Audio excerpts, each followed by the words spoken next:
I am so excited to announce that the docuseries is now available for pre-orders. Go to DanteKing.com or to Diagnosing Whiteness and Anti-Blackness.com to check it out. Go and subscribe. Get your popcorn ready for December 7th. You can also join the launch party, which will be held live through Zoom. See you there.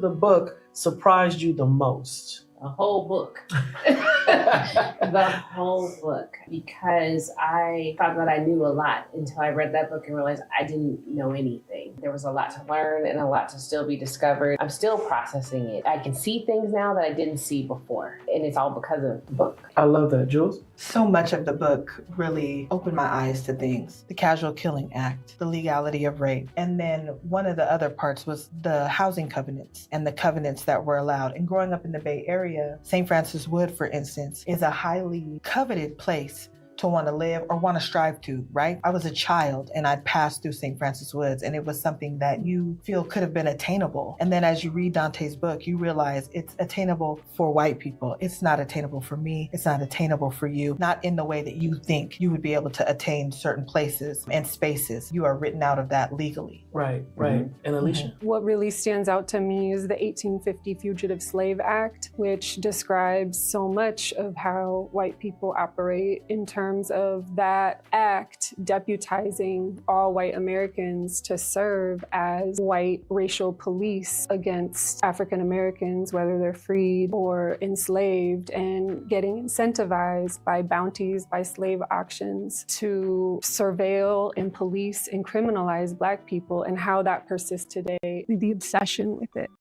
We're free. We're not on plantations. We're not indentured servants. Well, that's We're unfortunate. not slaves. Yeah, I know. Yeah. That's such an unfortunate mindset. Again, it's rooted in low standards too, because your starting point, as it pertains to Black people and freedom, is one where people are bound, shackled in chains, being subjected to rape and pedophilia, and stuck on agricultural plantations. And so we don't necessarily consider, for example, the public health institution or, my job at Google or my job as an attorney at this law firm. We don't consider these corporation plantations where white people have benefited for centuries, and yet we still are subjects of servitude in a system that's based on feudalism. So therefore we have developed false impressions, I guess I would say, and low standards and low expectations around how we define and deal with freedom.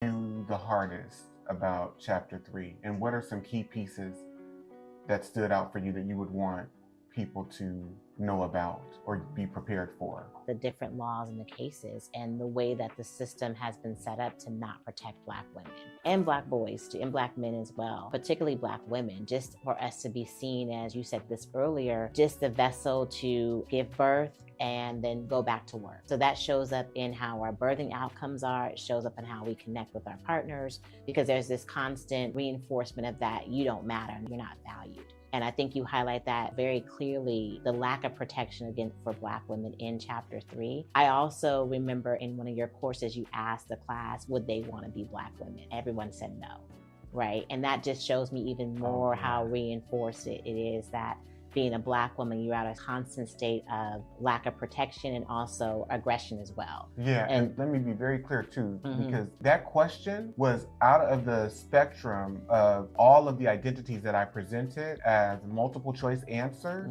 Who would you not want to be? Yeah. And 100% of the people said, I would not want to have been a Black woman. Right. I would not want to be right. a Black woman. Right. I am so excited to announce that the docuseries is now available for pre-orders. Go to DanteKing.com or to Diagnosing Whiteness and Anti-Blackness.com to check it out. Go and subscribe. Get your popcorn ready for December 7th. You can also join the launch party, which will be held live through Zoom. See you there.